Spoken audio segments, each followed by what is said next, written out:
happens. City News.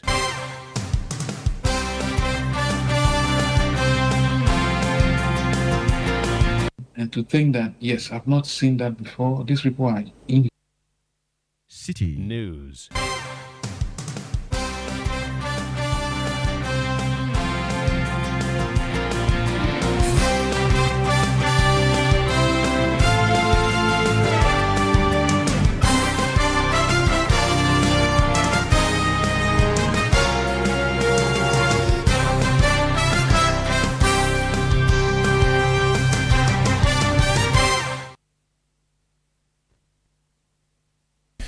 It's 17:30 GMT. This is Eyewitness News on 97.3 Citi FM. I am Umaru Sanda Amadou, and tonight I'm here with Hawa Idrisu Mustafa. Hawa Idrisu Mustafa is my co-anchor tonight, and coming up over the next 90 minutes, 2 years after the Akufo-Addo government scrapped road tolls, his vice and NPP flag bearer Dr. Mahmoud Bawumia moots an idea that will see the return of the toll booth on our roads. We'll hear exactly what his proposal looks like. Also, coming up, the Food and Drugs Authority is alarmed by the growing trend of the usage of shisha among people, especially the young people, in some senior high schools in the Ashanti region. We're hearing from the authority on what it's doing to curb the menace. And later on Eyewitness News, 24 hours after the Minister for Communications and Digitalization announced details of the contract that was given to a consortium of companies to roll out the 5G network, we'll hear from an anti-corruption crusader who says the information is not enough, more details ought to be given. Stay with 97.3 Citi FM for more on this and many other stories on Eyewitness News. And in business, World Bank approves $250 million to strengthen Ghana's financial sector. World Bank approved $250 million to strengthen Ghana's financial sector. That's in 50 minutes from the Citi Business Desk. Eyewitness News is live across Ghana on a number of affiliate stations, including in the Western region on Adwinpa 100.7 FM in Takwa, Sky Power 93.5 FM in Takrady, and Beach 105.5 FM also in Takrady. In the Bono region, we are on Greener 95.9 FM in Sunyani. In the Ashanti region, we are on Focus 94.3 FM in Kumasi. We are on Orange 107.9 FM also in Kumasi. In the Volta region, we are live on Revival 99.3 FM in Tajevu and VOV Radio 95.7 FM in Hawaii. In the Northern region, we are on Radio Bimbila 91.9 FM. In the Upper East region, we are on Quality 88.7 FM in Garu. And in Upper West, we are on Tungsung 97.3 FM in Wa and Jirapa 96.1 FM in Jirapa. We are live on YouTube, live on citynewsroom.com. We are also on Facebook. Do send us your messages 0549 986 996 0549 986 996, and the world will hear what you think. Let's talk about road tolls now. They used to be a significant part of our road network, some of them causing gridlocks, but of course been also a major revenue generator for the government. When the Minister for Finance read the budget 2 years ago, he announced that road tolls had been scrapped. Immediately that evening, all the road tolls were shut down. The government promised to pay the workers who were working there. That's also another issue we'll be talking about. But on this particular issue of road tolls, it's been something that has been condemned. But again, there are other people who have celebrated same. Today, or not today, actually yesterday, the Vice President, Dr. Mahmoud Bawumia, who is a flag bearer of the NPP, began a tour of the Volta region. As part of his engagements with various stakeholders, he touched on road tolls and said the tolls will be back, albeit in a different fashion and form. Let's listen to what the Vice President has been saying about the road tolls and other issues he's been responding to on his campaign tour. That we are trying to do everything, but we don't have the capacity to do everything. And so I want government expenditure to be reduced, and let us re-push it towards the private sector. The private sector, our businessmen, our contractors, have the capacity to do a lot of the things that the government is trying to do. You go to Legon, go to Tech and other places. The hostels are built by the private sector. They are not built by government. The students rent it from the private sector. And so in those circumstances, you will not find uncompleted hostels by the private sector. They are in a hurry to finish it to make money. When I moved to do digitalization has been so successful because it has been led by the private sector. If it was government, it would have been a problem. The Ghana card is the private sector that is financing it. It's not government. The digital address system is the private sector. That is financing it. Ghana.gov, private sector. Passport digitalization, private sector. DVLA, private sector. Because of the private sector has an incentive that the system should work. If the systems work, the private sector makes money. So for government, we try to do so much. You look at roads, and you can see many roads that are in all of your jurisdictions. You have roads that have not yet been completed. Very, very poor roads. And, many countries around the world, you even go not far, go to Cote d'Ivoire, and you see that they have much better roads than we do. And why do they have much better roads? Because their roads are constructed by the private sector and not government. Let us allow the private sector the room to construct the roads. Let's therefore bring in broad-based tolls, which will therefore give us the money to pay the private sector. Broad-based tolls, we should bring them in, and I think that we are going to have to do so. You look at government wanting to buy buses for schools, 700 schools. Now government is going to look for money for 700 buses. It finds it difficult to buy the buses. Why don't you just ask the private sector to supply every school with a bus? Then you will pay monthly a little bit until you pay it, or you can afford that. But we try to buy everything at the same time. But if we use the private sector, every school will get a bus. And so this is my proposition, and therefore I want to reduce government expenditure and realign it towards the private sector. If we do that, a lot of our uncompleted projects will be completed in no time, and therefore government will pay little by little and has therefore the capacity to pay. But if you want to take all the money that GetFund gets to pay just a few contractors, it will finish very quickly.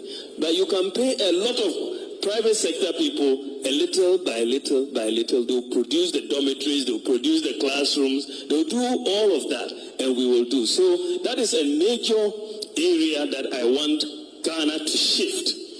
From that focus on government trying to do everything and promise everything, let's let the private sector come in. When the private sector comes in, more jobs will be created. I also believe that we need constitutional changes. I think our constitution is a good one. It was done for political stability, and we have had political stability over the last 30 years. But I think now there may be need for certain changes that we should do to steer the constitution towards economic development.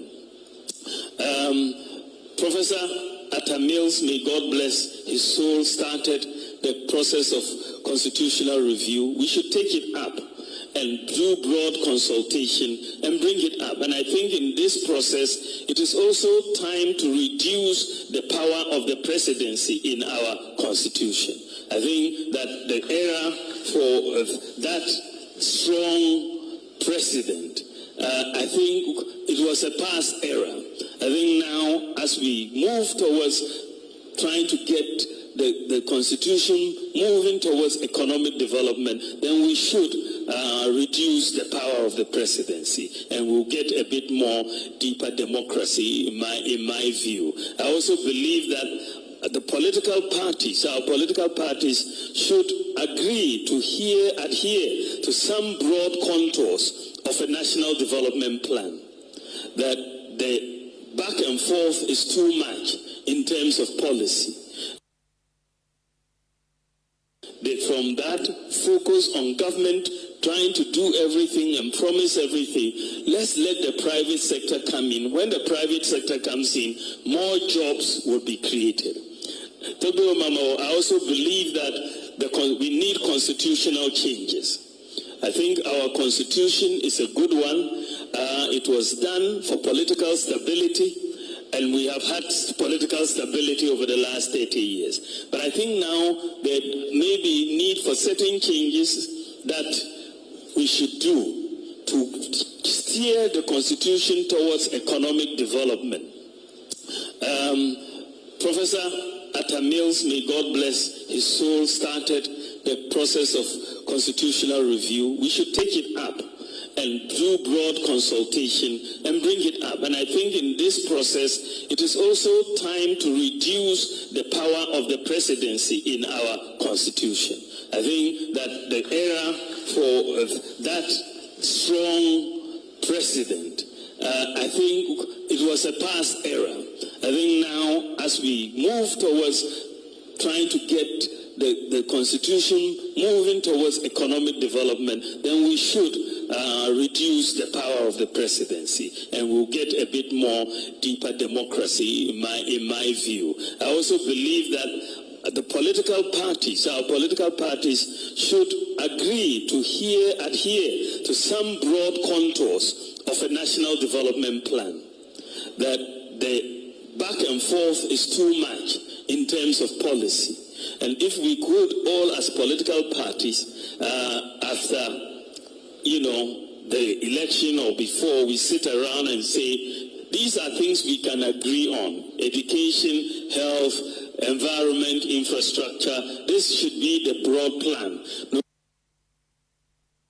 So that's the Vice President, Dr. Mahmoud Bawumia. He was speaking on the campaign tour in the Volta region. Now, he talks about a number of things, including the need for a review of the 1992 Constitution. He says the Constitution was created for a strong president. Let's reduce the powers of the president. He talks about going back to the review that was done in the Mills government. You remember the Constitution Review Commission that was done, that was set up, and the work it did. He's asking now, that report is on the shelves gathering dust. He says, let's go back to it. He also talks about private sector involvement in a number of things. For instance, if a school needs a bus, the private sector should supply that bus for the government to pay over a period. And he says that all the school buses we need for all the senior high schools, it is something that the government can go through the private sector. He also talks about completing incomplete projects or abandoned projects.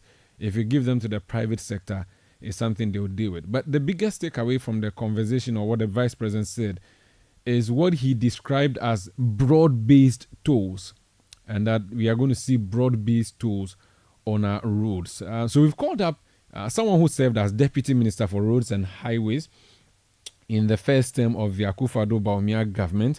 He was MP from the Upper West region, currently a member of the Dr. Mahmoud Bawumia campaign team.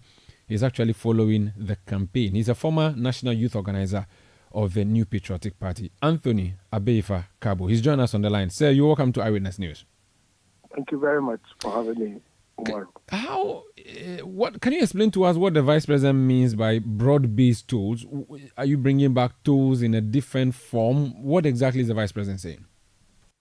Thank you very much, Umaru.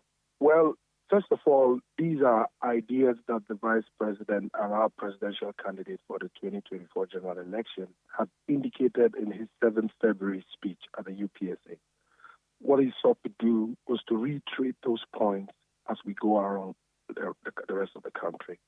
He's made a couple of points. First of all, he talked about private sector involvement in our infrastructure and even some type of government activities that the private sector can take care of. This he was talking in the general sense of bringing down the public expenditure, and that with the private sector involvement, it will be much more easier for government to accomplish so much. He's talked about it also in the context that he wants to reduce the government expenditure by 3%, which means that we're talking about some 30 billion Ghana cedis. And how are we going to do this? It's important that road tolls, for instance, which has been suspended, needs to be reintroduced. But in this case, it should be a broad-based road toll system which should allow the private sector to participate in road constructions. This is essentially to bring down road, to take these infrastructure off the government fiscal, which will help create more space for government to be able to invest in social interventions and also improve the relationship with the private sector. In respect of the examples that you gave, for instance, there are many secondary schools in Ghana that need buses. The question is, why should government amass all that money and pay for buses when the private sector can supply these buses on a lease agreement and government will pay on a month-on-month basis or on a yearly basis to pay off? By this type of structure, you would have provided buses for all schools without necessarily government having to front load that money to purchase these buses. If you take most of the universities that we have, take Legon, for instance, take KNUST, for instance, take UCC, for instance, the universities have invited the private sector to actually build hostels. And these hostels are available for all students who are looking to get into these hostels. Gradually, that has taken government completely off the construction of hostels in the universities. Even in many other public universities, we have these types of arrangements that are going on. And so Bawumia says, in the broader sense of government infrastructure, it should be possible for government to structure it in such a way that the private sector can get involved in the provision of this. And this should not only be school buildings, this should not only be school buses, it could also be in the road sector and allow for some amount of private involvement. And with the private involvement, we all know that the private sector, once they are involved, they will ensure quality, they will ensure fast delivery of these particular infrastructure, and that will make life pretty easy for all. And that is the purpose for which government, the Vice President, made those comments. I see. So what it means is that we are going to see the abandoned road tolls or the toll booth rehabilitated, or we will not resort to the physical booth on the road.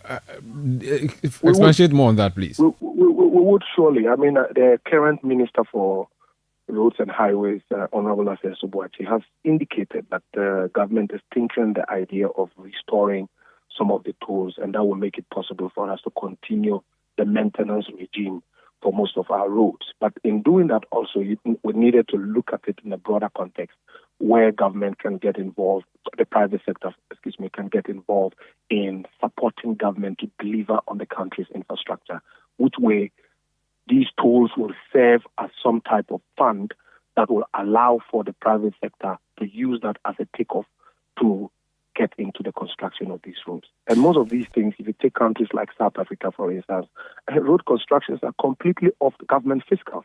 And so it allows for some space for the government to be able to invest that money in other areas and allow the private sector. And we all know the private sector brings in a lot of efficiency, they bring in a lot of delivery, and they help to maintain it because they know that it's a type of a build, operate, and transfer arrangement, and they have an honest responsibility to ensure that maintenance are done and the quality of these projects are delivered.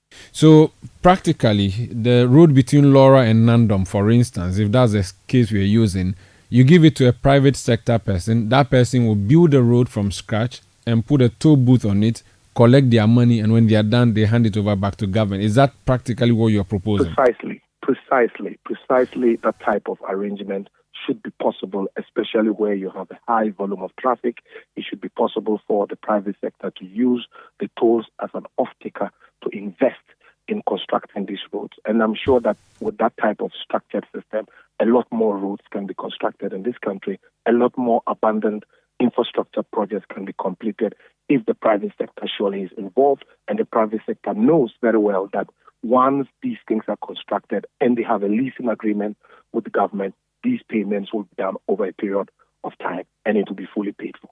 Okay, now the issue is this issue of tolling roads. If you give it to the private sector, he's looking for his money. He will charge whatever amount he wants to charge. You are government. You're supposed to protect poor people, the trotro driver, the taxi driver. If the toll owner or the road owner decides to charge so much, what can government do about that? Because it will be out of your hands now. Is that not going to lead to escalation in the cost of tools?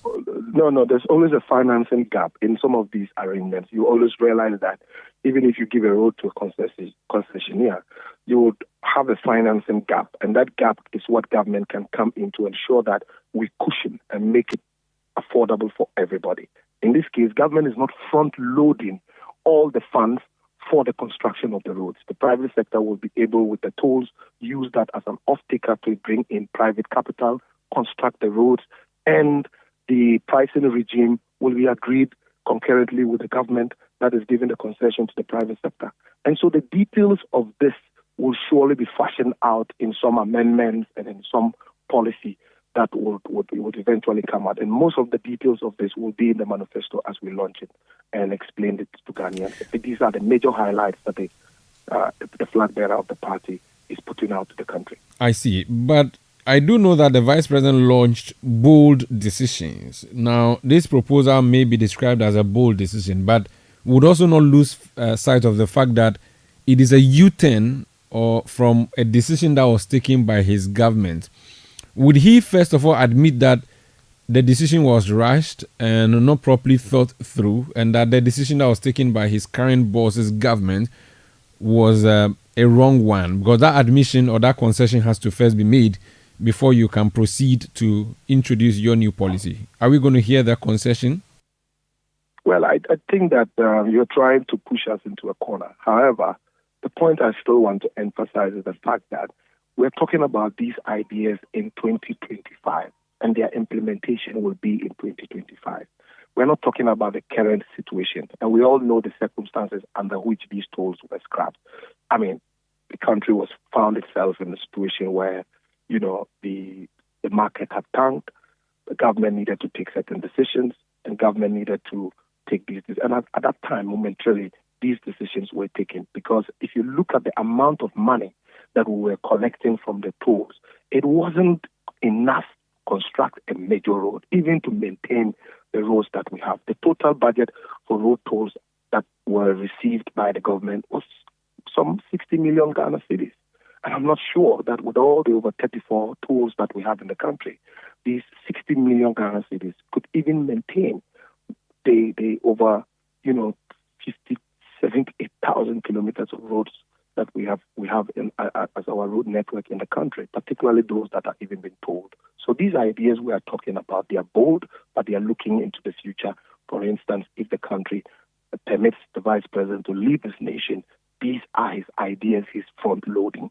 And I think that's the distinction there. Albert has sent me a message that I want to read for you. He says that the hostels are expensive. Are they following what is happening with the private involvement? The University of Ghana hostels are not within the reach of ordinary students. So private sector thing is good. But what would the cost be if the private sector comes in? Full cost recovery is what will happen. What do you say to that? Well, we have traditional halls. Currently, most of the universities are providing first years with the opportunity to stay in the traditional halls. Whilst in your second year, people get the opportunity to go into these other halls. And I think that's the arrangement we are currently dealing with now. Of course, we all know that the quality of these halls at the private involvement are of very good quality. They maintain them, the porters are cleaning them up, and the maintenance culture is very hard compared to the traditional halls that we have that are owned by government and user fees are used to service those ones. We have those challenges. If you look at halls like Ivandi Hall in Legon, which is clearly a private hostel, we all know the difference between those types of halls. But generally, there's a fundamental issue, Umaru, which we are trying to address. And what is the issue? The issue of ensuring that our infrastructure are completed and made available for people.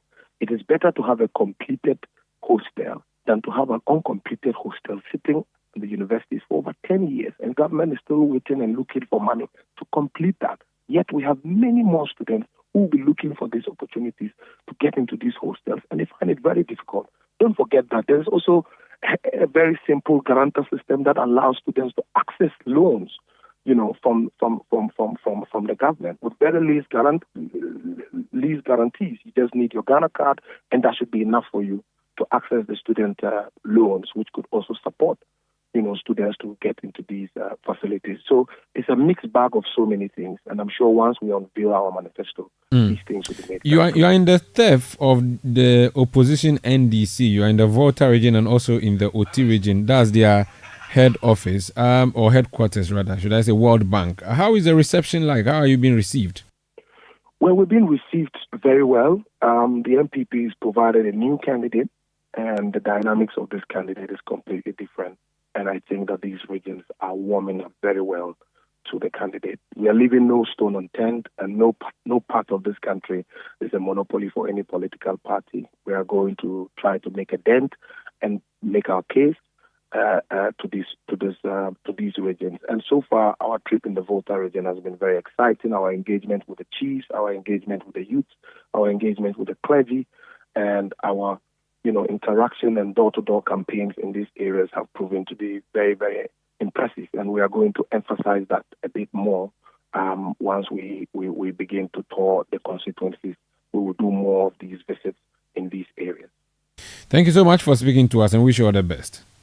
Thank you very much. That's Anthony Abek-Fakabo. He is a former Deputy Minister for Roads and Transport and former Member of Parliament for Laura, speaking to us on the Vice President's campaign tour to the Volta region. This is Eyewitness News on 97.3 Citi FM. We are coming to you from our studios in Adabraka in Accra. So that's a proposal that the Vice President has made in the road sector, a return of road tolls.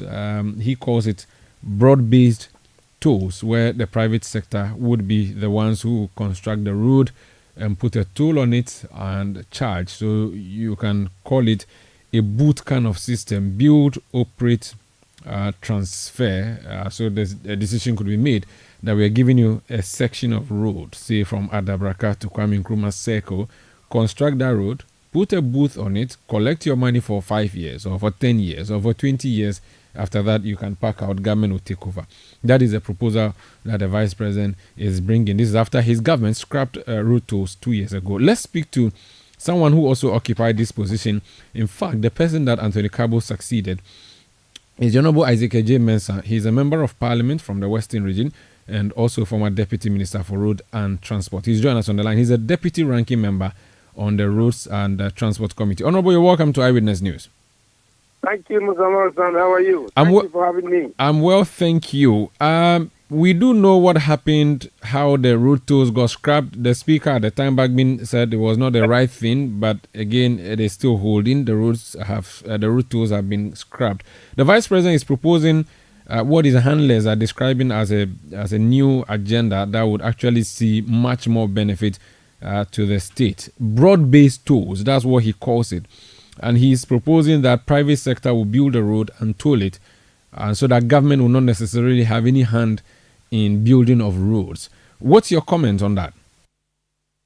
Thank you so much again. Thank you for having me, and regards to our charity, listeners, those who were listening to us. Tomorrow, I'm in the ranking for road and transport now. I'm not.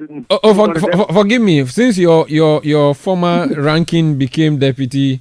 Since became whip, I forgot you've been promoted. Congratulations. Thank you. Okay.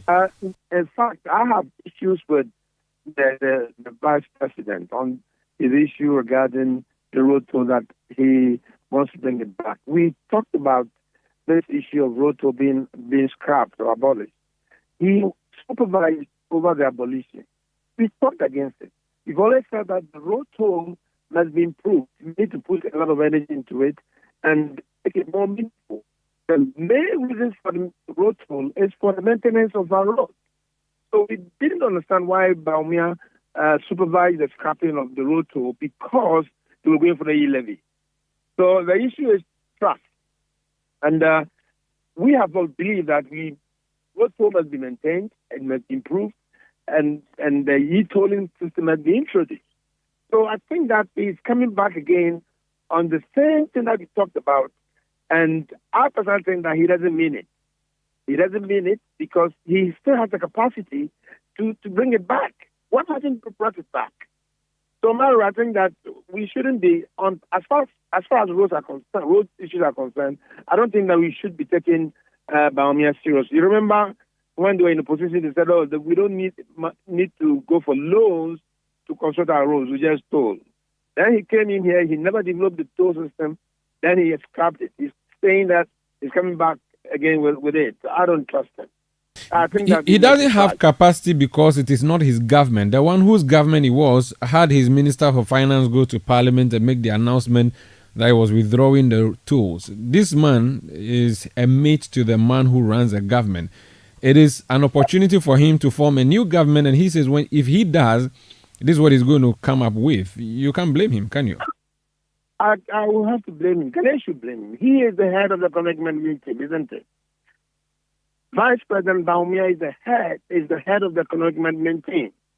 And so you can't say he hasn't got a hand. He has a hand. Indeed, the president just always continues to run with him because of his competence, supposedly competence in the economic management. So I think that he has all it takes to make things happen. If he believes that road toll must be reintroduced and all those new things injected into it, he should begin to implement it. He doesn't need to be elected or waited for to become the president before he can bring all those things talking. I don't believe him, and Ghanaians should treat him with the appropriate disregard possible. He is not somebody you can take him very seriously. I don't think so. We will come back to properly reintroduce the road toll. The e-tolling system will be in place and make sure that sanity is brought into the road network. Maintenance will be reintroduced properly and will bring back to good shape our road network in this country. Maintenance is the problem. This government has really neglected road management, road maintenance management. And when we are back to power, the governor, President Mahama, will ensure that we brought sanity into the road maintenance system. And road toll is part of the whole deal. So he should not come and see the show again and begin to lie. He is not a serious person. Disregard it. So you will bring back tolls. After that, it's certain, but you're not going to give it to the private sector to do. You're not going to go on that route. We have a major plan for tolling system, and that will be unveiled when everything is brought on board properly. But it is important to know that we haven't, and we did not talk about abolishing or scrapping road toll. We talked about improving, enhancing the road toll system as part of a broader, measures to maintain our roads and uplift the face of our roads in the country. And that is why we fought against the abolition of the road in the first place. What went wrong? They said we were getting so much money from the e-levy. What have you done with the money e-levy for maintenance and the construction of roads? So we will come back with a good policy, a good system, an enhanced system of road, and indeed, enhanced system of road schemes to ensure that our products is. So the assurance is there. President Mahama has the plan. When we started this road enhancement program, bringing on from the rural areas and so with the asphalt overlay in all over the country, we saw some sanity into the road system. At the time that President Mahama was hesitant, we were hesitant office. We had brought the level of road, the road sanity into a reasonable level. And so we see the roads now, all our roads are bad, potholes all over the place, construction and all over the place, putting people in hardship. So, Maro, I think that you don't want to take this, as far as road matters are concerned, I think I have the authority to talk about it. I'm the ranking now, and I was the Deputy Minister for Roads and Highways. We have all it takes to bring back the hope for Ghanaians to know that road is properly brought to speed.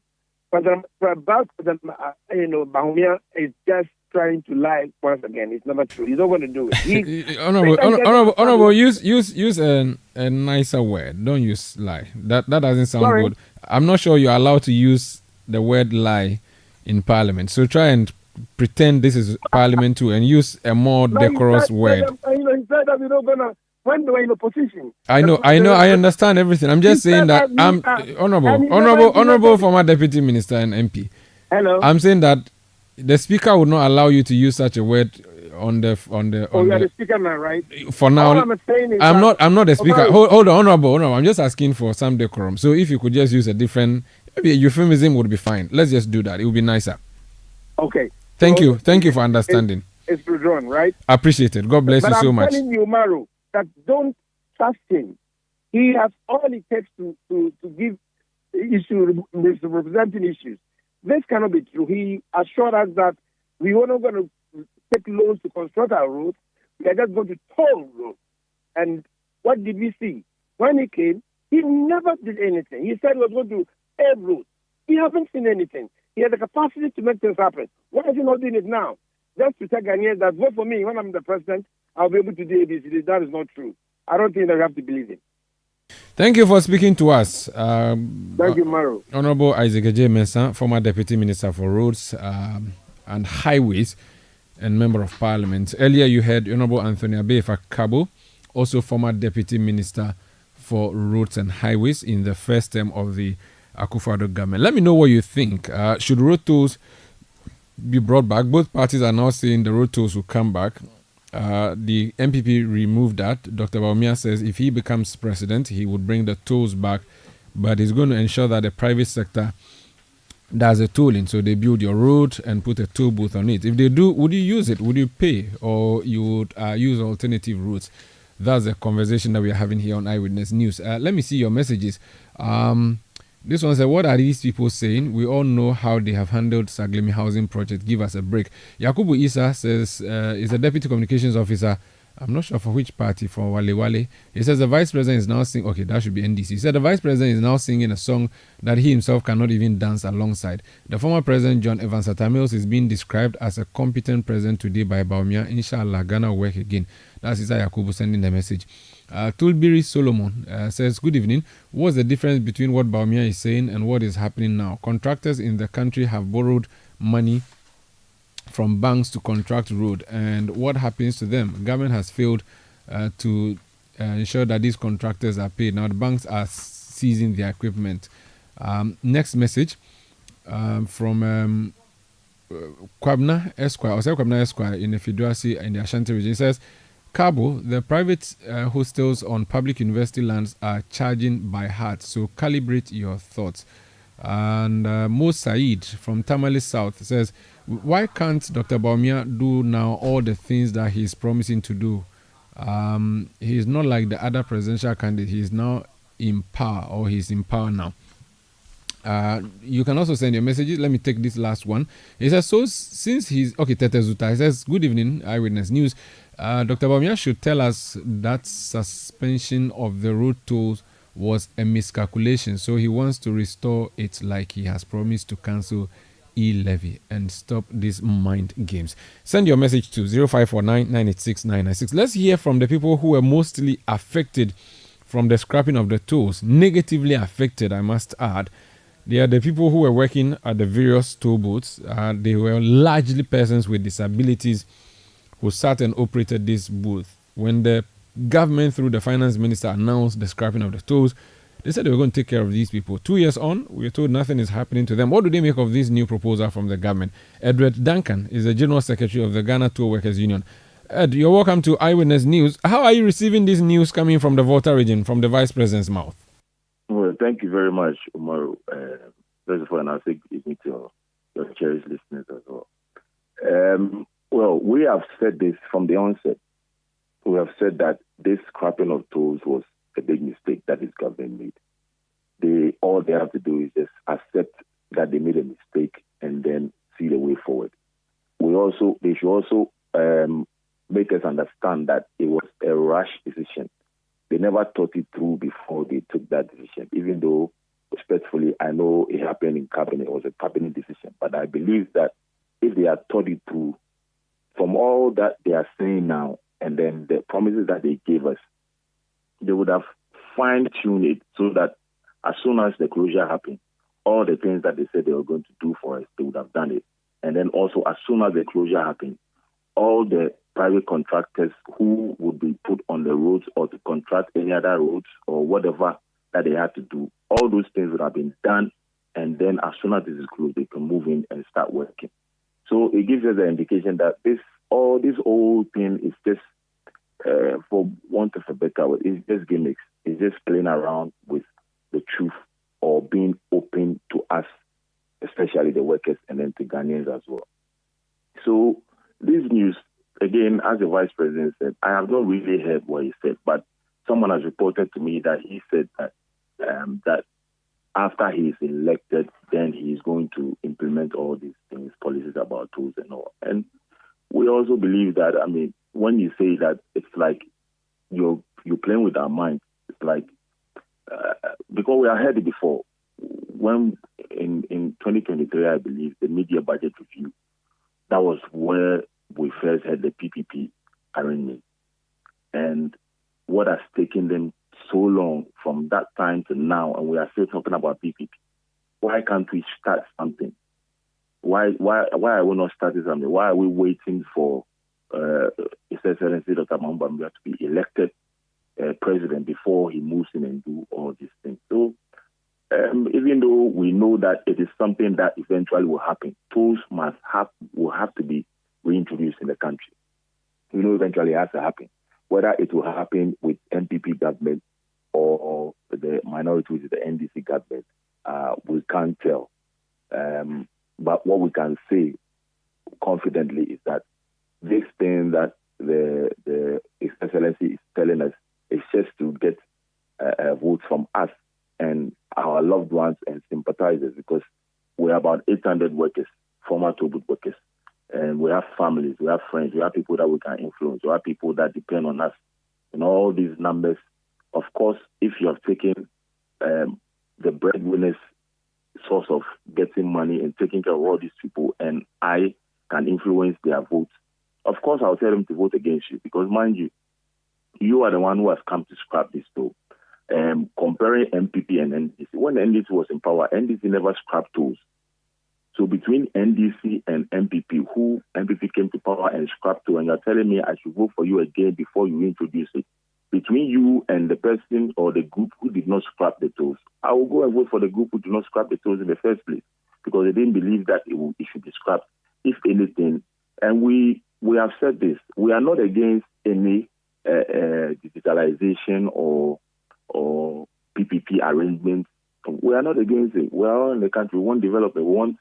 We want everything to be modernized, as we see in other countries. It is nice, but what we are saying is that consider the welfare and the plight of the people as the workers. You should consider us, all the promises that was given to us in the wake of the closure. We were told that we are going to be reassigned 2 years more down the line. We have not been reassigned. We were equally promised.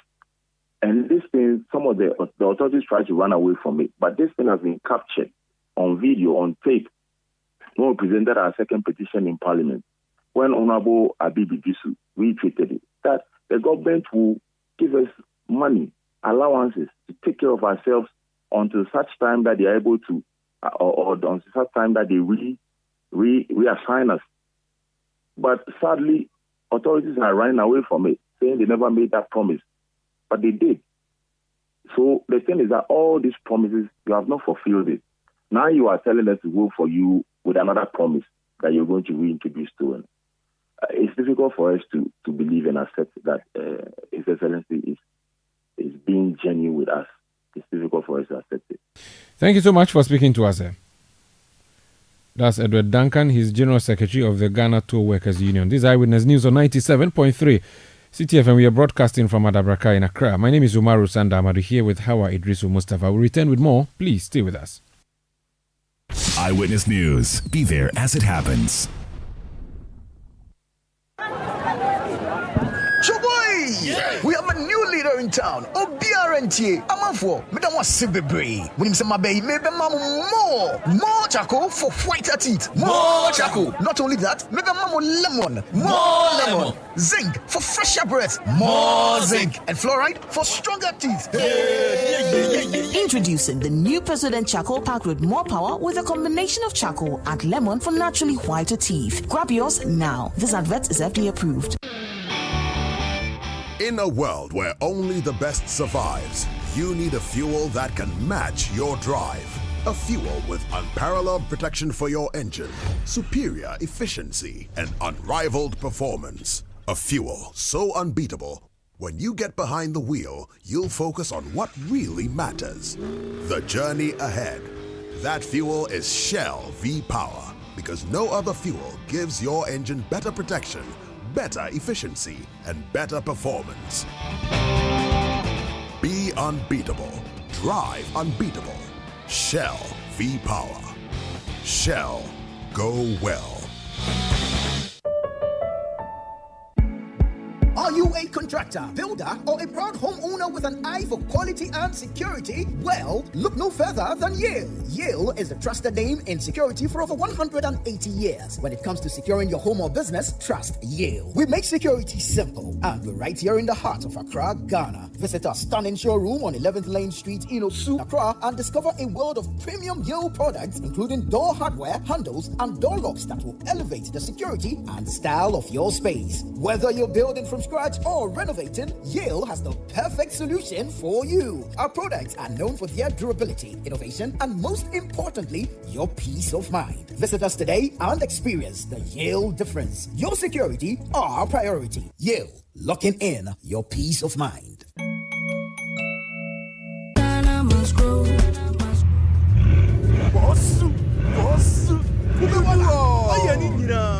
KB, yo. Hey, KB, aka Kubeboga, now drives a Bugatti. He can even travel by road from Accra to London. Oh, wow. KB's source of wealth is agriculture. Yes, coconut business. After losing his bank job, he started supplying coconuts at events. Now, he owns large coconut plantations and employs many young people. Charlie, we all need to trust the process, because hope day. There has never been a better time to enter into agribusiness. Take a bold step today with the Ghana Grows program, because every step pays. Ejuma Wokrom, Ghana Grows, Hope Day, an initiative of the MasterCard Foundation in partnership with Springboard Roadshow Foundation and Limehouse. You know, Papa see that? And it's rickety car. Hey, Papa! Bobo, so how your engine now? It is half man, half amazing. Thanks to Quartz and you can feel better energy. Can't touch this. Actually, guys, so Sancho's engine just died like that. Yes, so somebody managed to convince him that there is a better engine oil than Quartz, and he switched. Sancho Panza. Now, which engine oil can be better than Quartz? No other, my guy. Quartz with its age-resistant technology, it keeps your engine younger for longer. Now you know. Have you guys seen the new bottle design? It's superb. Quartz 9000 from Total Energies there improves fuel efficiency. Why do you think Mr. Mane and Logoso have taken the Quartz Nation movement World Cup like that? Sorry. Quartz. Keep your engine younger for longer. Eyewitness News. Be there as it happens. You're welcome back. This Eyewitness News on 97.3 Citi FM. We are coming to you from our studios in Adabraka in Accra. Let's talk about shisha. Well, if you don't know what that is, it's a pipe that I see people smoke. I've not tried it before. They blow it and spit out whitish smoke. I'm told it's sweet. I don't know. Apparently, the Food and Drugs Authority is not particularly happy with what's happening, and we are told that this is actually something that is ongoing in our senior high schools. Dr. Olivia Ejekumuwa Boatin is Director of Tobacco and Substances Abuse at the Food and Drugs Authority. She's joined us on the line. Doc, you're welcome to Eyewitness News. Thank you for having us so much. I see the shisha thing at a lot of joints. I thought it was something nice, and we are learning from maybe the text. I'm not sure where it's come from, but I thought it was something nice. Is it a wrong thing? Is it a drug? Thank you once again, and good evening to your listeners. It's actually a tobacco product that is flavored and contains nicotine and other agents, just like the combustible one. At this time, the mode of delivery is different. You actually described the device. There's a hookah, the product is on top, it goes over water, and there's a delivery pipe that they inhale to exhale some of the smoke out. So it's actually a tobacco product and not a drug. So it's for recreational use. Nothing medicinal about it. It's actually as addictive because of the nicotine it contains and causes all the health hazards or harmful effects that the combustible tobacco causes, because it contains more than 7,000 chemicals. About 70 are carcinogenic, and the rest affects every part of your body. Causes lung cancers, heart-related diseases, impotence, sexual dysfunction, infertility, Omar, name it, lots and lots of health infertility. complications. Yes, it does. I see. So is it like, okay, the things you've just mentioned, is it like the normal cigarette, maybe Embassy, Diplomat, so 55, like those kind of the things? normal cigarette. The only difference is for the combustible, you hold a cigarette, a combustible cigarette. This, the nicotine and the other products. So the shisha actually is, their leaves, or it's been formulated like leaves, and then it will be put on a canister or charcoal, and it's burned, and then it passes through the water, and there's a delivery system that you, or a mouthpiece that you put in your mouth and inhale. The only difference is this time is not, you don't touch the product like you're touching the combustible one. Are they the same trouble, or one is worse than the other? So it's equally the same grade. But if you do shisha for an hour long, so when you're smoking combustible, you cannot be doing it for an hour. But when you are in an environment and having fun and doing shisha, you could do it at a sitting for about an hour. And that hour-long shisha use is equivalent to about 100 or 200 cigarettes, and that is scientifically proven. Wow. So it's even worse. That's like what, 6 packets of cigarette, or is it? I've forgotten my calculations. Each packet has like 20. I think it's even more, because a pack is about 20. A pack has 20. So it will be about 10. So 10 packs. Yes. I used to sell cigarettes, by the way. Okay, let's leave that. That was many years ago. Let's talk about how you say this is affecting school children in the Ashanti region. What statistics are you working with? So basically, it is not just school children in the Ashanti region. This is a global phenomenon we are dealing with. It's the tobacco industry trying to bring in more novel products like the E6, the vaporizers, the vape, and Leo are used because they think these are safer forms. So it is not just the Ashanti region. The last survey we did, that we have some data, local data. We think more females are prone to using shisha even than male students, because they think they are safer forms, and that is what is trending. So you'd even get a female population using shisha more than even the male. So what are you going to do to prevent it? How are you going to prevent this? And it's been with us for a while. So we actually have targeted strategies at the youth, particularly because they are prone to using it. We've developed educational materials that we go to all the schools nationwide. We have partnered Ghana School Educational Program in the Ghana Educational Service with programs, targeted messages. But what we are doing this year that is different is targeting or using the social media platforms, because we have seen that the traditional means are not working. We actually have our youth almost always on their tablets and phones. So we are targeting them at the social media platforms with more innovation. We've done a song, a music video with popular musicians that appeals to these young ones and are talking about the harmful effects that we are sharing on all the social media platforms with other targeted messages. Like what I just mentioned, an hour long of shisha is equivalent to 200 combustible sticks. So stop smoking or stop shisha, all those various messages. We go to the communities, the both prone areas and non-prone areas. We go to the communities, we go to churches, we go to mosques. We're actually having parent groups and discussing these things with them, because once the parents get to know the health implications, they can speak to their children. We have peer groups in schools that we are using. So we are tackling it from every other angle that we can, so that we advise them to know that these are even more dangerous. There's actually no safer form of tobacco use, whether flavored or irrespective of which mode of delivery you use it. Whether you sniff it, you chew it, you inhale it, there's no safer form.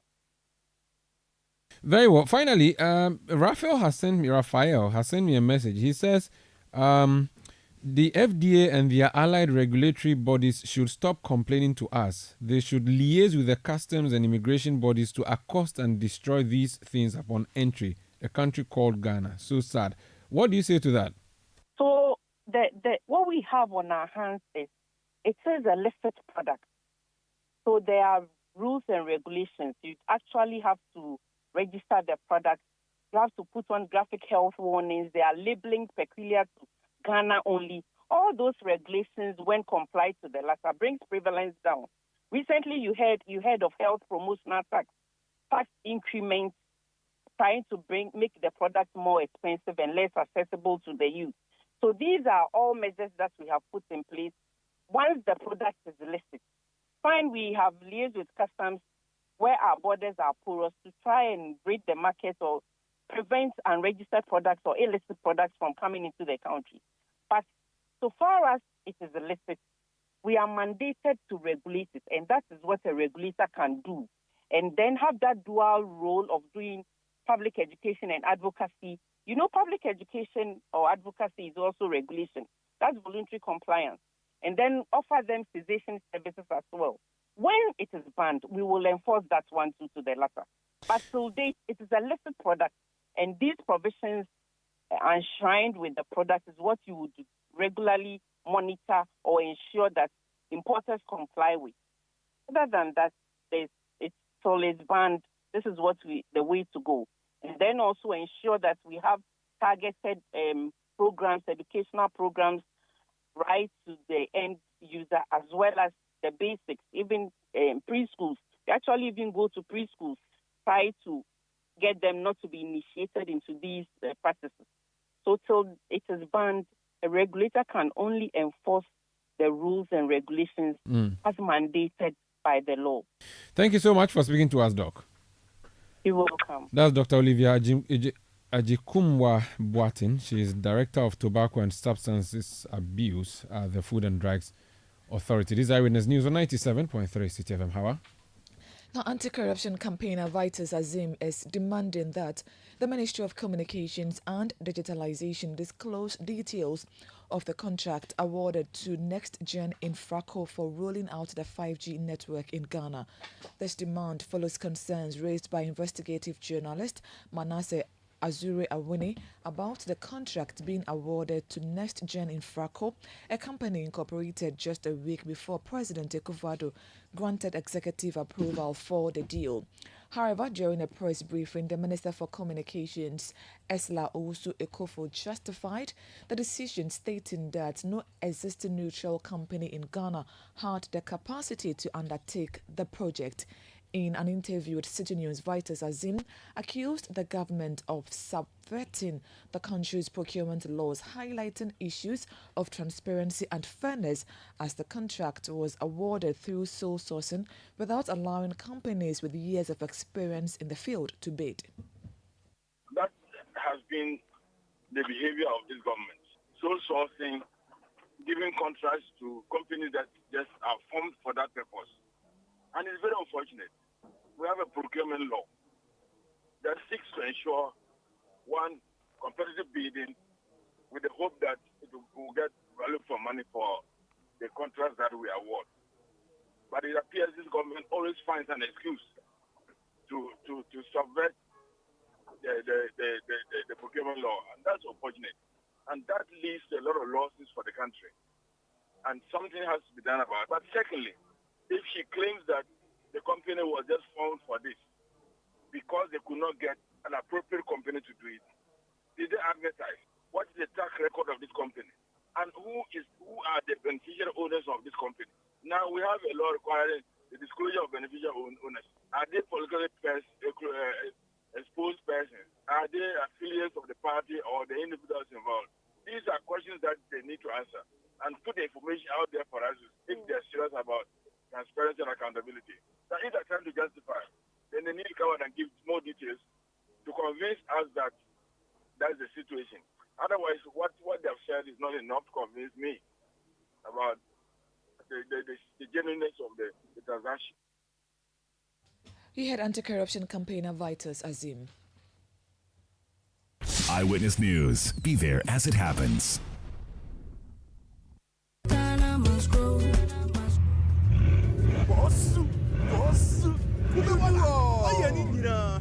KB, yo. Hey, KB, aka Kubeboga, now drives a Bugatti. He can even travel by road from Accra to London. Oh, wow. KB's source of wealth is agriculture. Yes, coconut business. After losing his bank job, he started supplying coconuts at events. Now, he owns large coconut plantations and employs many young people. Charlie, we all need to trust the process, because hope days. There has never been a better time to enter into agribusiness. Take a bold step today with the Ghana Grows program, because every step pays. Ejuma Wokrom, Ghana Grows, Hope Day, an initiative of the MasterCard Foundation in partnership with Springboard Roadshow Foundation and Limehouse. There are some classy celebrations that call for whipping out your favorite China sets. Same goes for your luxury vehicle. Just any engine oil won't do. Premium understands premium best. The new Shell Helix Ultra 0W20 SP with carbon neutral properties is the one for your premium car. It's a fully synthetic motor oil designed using the Shell Pure Plus technology. Prevents dirt buildup with exceptional cleaning power, leaving your pistons cleaner than a whistle, up to 50% more than the industry standard, and gives you stronger, long-lasting engine performance. So, if you want your classic car to run smoothly like a Ferrari for years to come, use the Shell Helix Ultra 0W20 SP with carbon neutral properties. Shell Helix Ultra 0W20 SP, designed for ultimate engine performance. If home is where the heart is, then let's go home. Shall we? Let's go where the entertainment is, where the passion is, where the laughter is, and sometimes even the tears too. Let's go where we feel safe enough to share our opinions and send tweets, where we do that embarrassing little dance to our favorite song. Let's go home where the love, the care, and the joy live. There's no place like home. Connect your home to super fast internet with affordable data bundles from MTN Home. Visit broadband.mtn.com.gh or your My MTN app to sign up today. MTN. You know, Papa, see that? And it's rickety car. Hey, Papa! Bobo, so how's your engine now? It is half man, half amazing. Thanks to Cause and you can feel better energy. Can't touch this. Charlie, guys, so Sancho's engine just died like that? Yes, so somebody managed to convince him that there is a better engine oil than Quartz, and he switched. Sancho Panza. Now, which engine oil can be better than Quartz? No other, my guy. Quartz with its age-resistant technology, it keeps your engine younger for longer. Now you know. Have you guys seen the new bottle design? It's superb. Quartz 9000 from Total Energies there improves fuel efficiency. Why do you think Mr. Mane and Logoso have taken the Quartz Nation movement World Cup like that? Sorry. Chairman. Keep your engine younger for longer. Let your voice be heard on Eyewitness News on Facebook at facebook.com/City97.3, Twitter at twitter.com/City973, and Instagram at instagram.com/City973 with the hashtag Eyewitness News.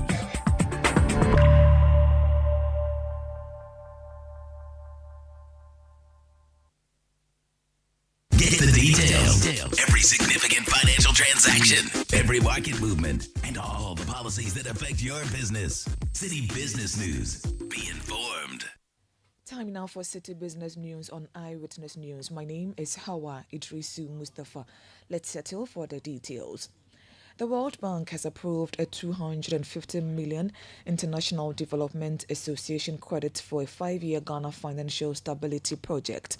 The project will support Ghana's financial sector strengthening strategy by contributing to financial stability through the recapitalization of viable banks and specialized deposit-taking institutions impacted by Ghana's domestic debt exchange program. In a statement issued on Friday, World Bank Country Director for Ghana, Liberia and Sierra Leone noted that this project will contribute to Ghana's financial stability by providing solvency support to banks and SDIs impacted by the DDEP through the GFSF. The Ghana Financial Stability Project is expected to immediately benefit eligible undercapitalized but viable banks and SDIs and become accessible to other banks and SDIs that may need support in the future due to potential new losses and providing a backstop against unexpected losses. Away from that, China has retained its position as the largest source of Ghana's import in 2023, recording an amount of 33.9 billion cedis, up from 26.4 billion cedis in 2022. This information is sourced from the Ghana 2023 Trade Report released by the Ghana Statistical Service. My colleague Daniel Oduro-Mensah provides further details in the following news desk report. According to the trade report, China maintained its position with a 22.5% share last year, representing a slight decline from 23.2% in 2022. The Russian Federation emerged as a key contributor, replacing the United Kingdom to the top 5, with imports primarily consisting of mineral fuels and oils. The Netherlands remained a significant player, with Ghana importing mineral fuels and oils worth 17.3 billion cedis. The ranking of India and the United States of America has swapped, with India emerging as the 4th largest import source at 11.7 billion cedis, and the USA maintaining a comfortable position as the 5th at 10.9 billion cedis. 10 products accounted for over a third of all imports. The highest import value was for diesel automotive gas oil, amounting to 27.1 billion cedis, followed by light oils, motor spirit, and super at 22.3 billion cedis. Regarding the mode of transport for imported products last year, sea transport constituted 89.1% of the total value of imports. Road transport accounted for 6.1%, and air transport represented the smallest share at 4.7%. That was a news desk report filed by my colleague Daniel Oduro-Mensah. The 2024 edition of the most anticipated business program on Citi TV and Citi FM, that is the Citi Business Festival, is set to kick off from Monday, June 3. The festival is a month-long initiative marked with on-air and outdoor events held annually in the month of June to equip the Ghanaian business community with strategies needed to grow and scale up their ventures. There will be conversations on innovations, challenges, and opportunities for tech startups, agribusiness, creative entrepreneurship, and dissecting Ghana's orange economy. As part of the festival, there will be a management boot camp. This is a week-long residential executive education program for senior managers and business executives. Here is the managing director of Citi FM and Citi TV, Samuel Atamensa, speaking on preparations. We have the forum, every Friday forum, and then we also have the roundtable, which is live on television. Mind you, the forum will be played back on television. And basically, it's just business education and discussing business. But this year, our focus is actually on SMEs across sectors, you know. And then we also would do with the management boot camp, which we every year we do it. In fact, this is the 7th year, except for 2020 that we missed. So we are on for it. This year we are having the boot camp in Ekropon, and it's from the 24th of June to the 30th of June. The hotel is called Kwesibia Hotel. People know what to do with this. If you want to be part of the management boot camp, the number to call is 0249 950 680. Boot camp is for managers, I must say. It's for middle to upper level managers in corporate institutions. People in academia can also join, as we've had. You must have necessarily had some management experience. Otherwise, it won't be useful to you, trust me. And first one topic is building and sustaining competitive advantage. Second topic, mastering people management. Third, emotional intelligence in leaders. Fourth one is revolutionizing customer service. Fifth is marketing at the core of growth of your growth strategy. He had a managing director of Citi FM and Citi TV, Samuel Atamensan. Businesses in Ghana and Kenya have been urged to leverage investment opportunities in both countries offered under the African Continental Free Trade Area to boost economic trade. According to Finance Minister Dr. Mohamed Amin Adam, the establishment of a Ghana Trade House in Kenya offers huge prospects for both countries to strengthen their bilateral cooperations. Dr. Mohamed Amin Adam made this comment on the sidelines of the ongoing 2024 African Development Annual General Meeting in Nairobi, Kenya.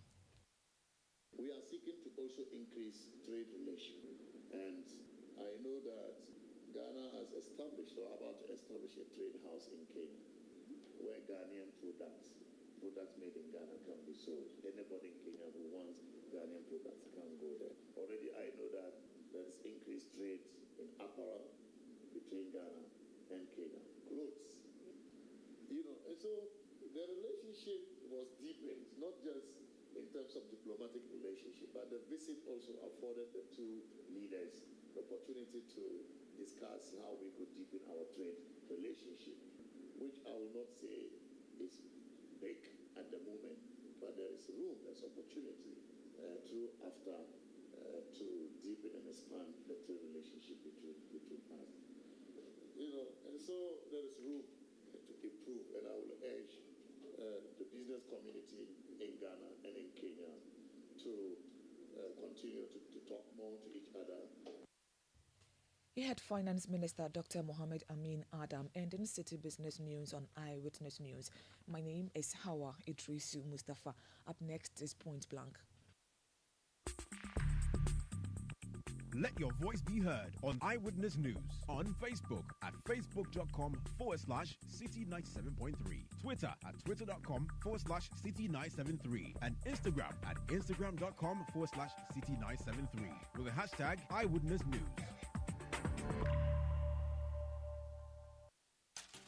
Are you feeling tired after a hard day's work? Have you lost your appetite even for your favorite dish? Viral Blood Tonic is a nutritionally balanced, pleasant-tasting tonic fortified with iron and vitamins to boost your appetite and energy levels for high performance. Viral Blood Tonic, easy to take and good for the whole family. Viral from Danex Iting Starwin PLC. If symptoms persist after 48 hours, consult a physician. This advert is FDA approved.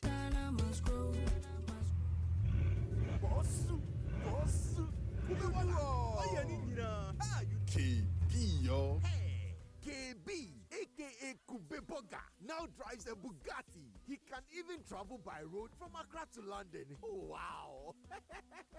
KB's source of wealth is agriculture. Yes, coconut business. After losing his bank job, he started supplying coconuts at events. Now, he owns large coconut plantations and employs many young people. Charlie, we all need to trust the process, because hope days. There has never been a better time to enter into agribusiness. Take a bold step today with the Ghana Grows program, because every step pays. Ejuma Wokro, Ghana Grows, Hope Day, an initiative of the MasterCard Foundation in partnership with Springboard Roadshow Foundation and Limehouse. There are some classy celebrations that call for whipping out your favorite China sets. Same goes for your luxury vehicle. Just any engine oil won't do. Premium understands premium best. The new Shell Helix Ultra 0W20 SP with carbon neutral properties is the one for your premium car. It's a fully synthetic motor oil designed using the Shell Pure Plus technology. Prevents dirt buildup with exceptional cleaning power, leaving your pistons cleaner than a whistle up to 50% more than the industry standard, and gives you stronger, long-lasting engine performance. So, if you want your classic car to run smoothly like a Ferrari for years to come, use the Shell Helix Ultra 0W20 SP with carbon neutral properties. Shell Helix Ultra 0W20 SP, designed for ultimate engine performance.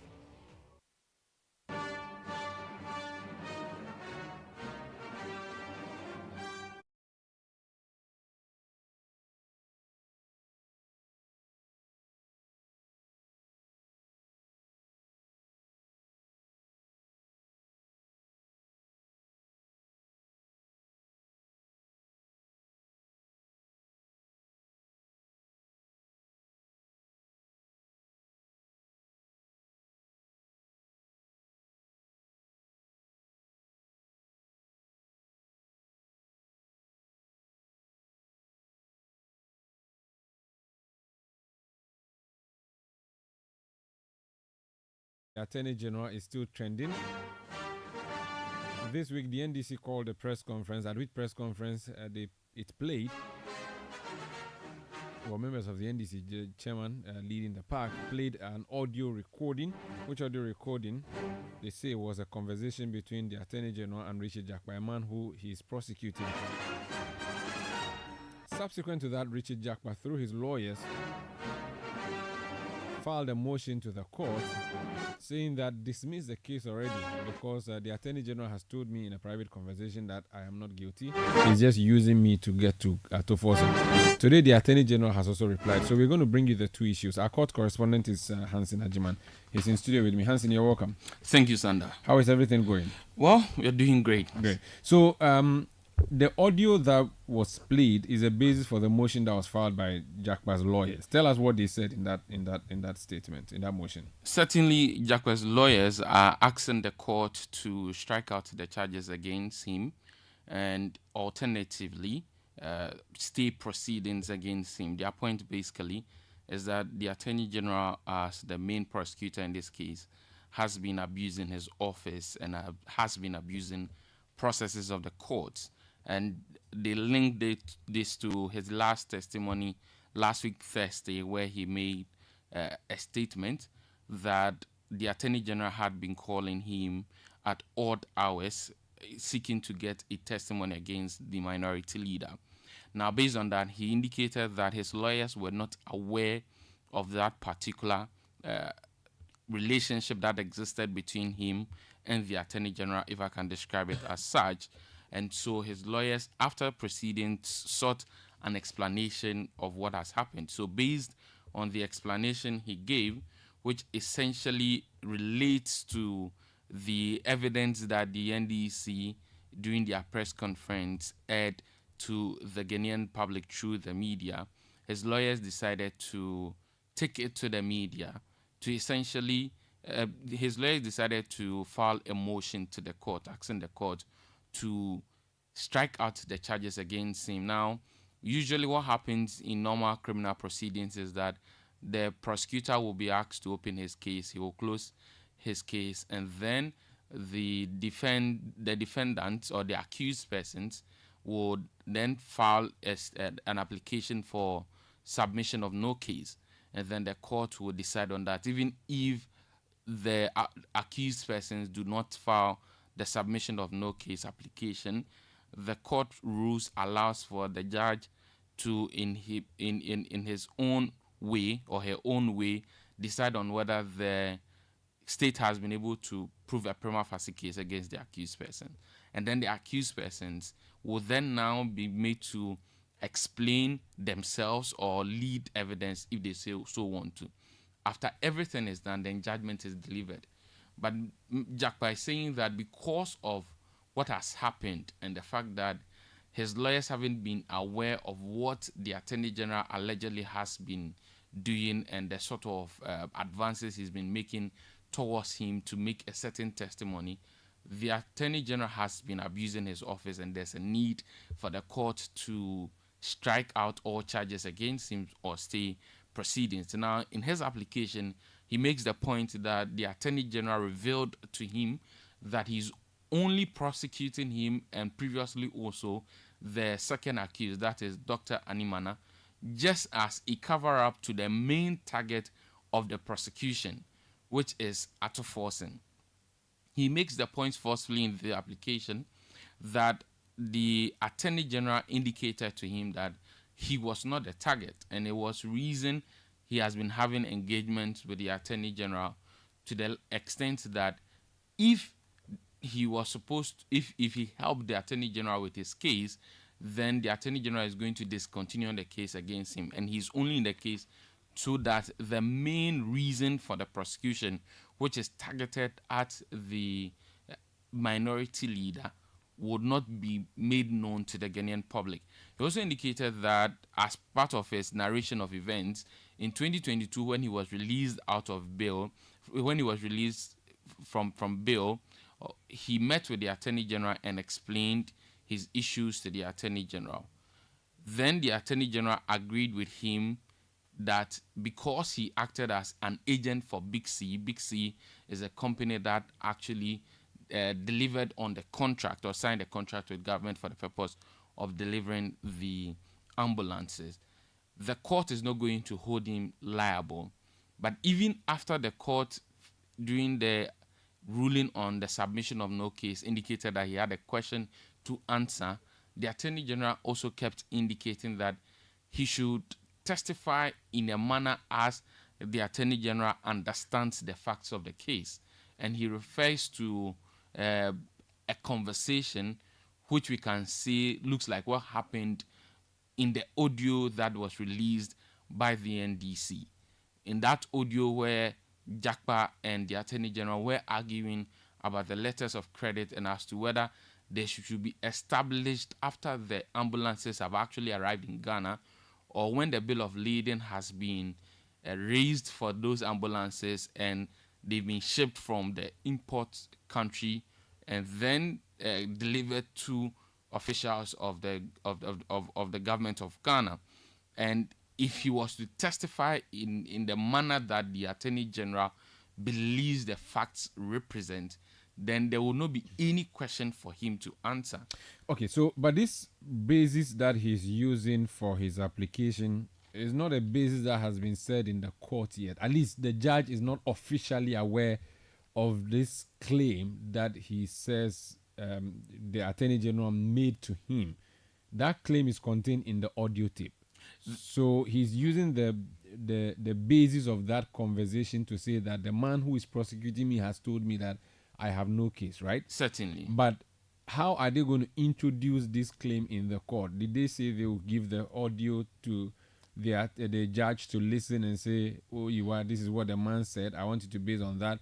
Or what are they saying in the motion? Or he will come and then say that, put me in a box, let me swear, and say that this is what the man has said to me, based on that, let me go. He's indicated that at the hearing of the case, his counsel will seek leave of the court to allow him to testify orally and to also be cross-examined on these facts as he's deposed to. And so that will be the way. He's not indicated of any plan to introduce any voice recording or recording during in court yet, as we don't know of that. But what he has indicated is that his lawyer will seek leave of the court to allow him to testify in court, and so that he can speak to the specific allegations or claims he has made in his affidavit. Okay. Now, the Attorney General has also responded. So the Attorney General is essentially saying that all the allegations as contained in the motion from lawyers of Richard Jakpa are not true. In the view of the Attorney General, these allegations are anchored on untruths and a skillful manipulation of facts,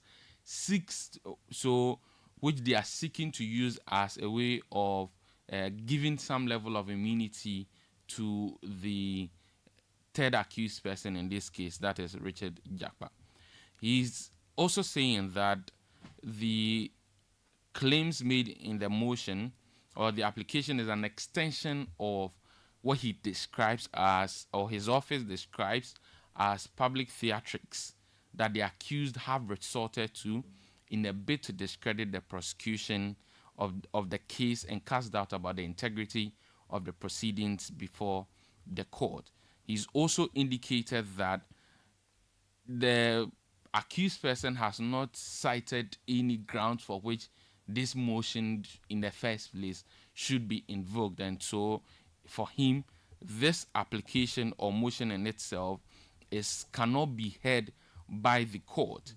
And beyond that, he goes ahead to respond to certain specific allegations. Now, remember in Jakpa's allegation, he indicated that he met him in 2012. Now, the Attorney General is indicating to us that there's only been one meeting with Jakpa, which is the meeting in the house of the Supreme Court judge that has been mentioned as far as this case. Justice Kolendias has been said, Yoni Kolendias has been said in that audio tape that has come out. Certain. So essentially the AG is saying, I'm not backing down, I'm going to continue to prosecute you. Certainly. And he's saying that Jakpa has not been true to the facts, because when Jakpa first brought up this case during his testimony or cross-examination, they went into the chambers of the judge where these issues were addressed. During the engagements in the chambers of the court, the Attorney General's office wants us to believe, or is saying, that lawyers of Jakpa, somebody who was holding the brief for Thaddeus Sorry, informed the trial that he was aware that the applicant had recorded a conversation between the applicant. Now, you realize that in Jakpa's application, he indicated that his lawyers only became aware of the allegations or of the issue after he had said it during the cross-examination. He's saying that that cannot be true, because in the chambers of the court, the lawyer representative who was holding the brief for Thaddeus Sorry has indicated that he was aware that he was holding there had been a recording between Jakpa and the Attorney General on the issue about the president and also the finance minister having an interest in this matter and pressuring the Attorney General to prosecute Ato Forsen as alleged by Richard Jakpa.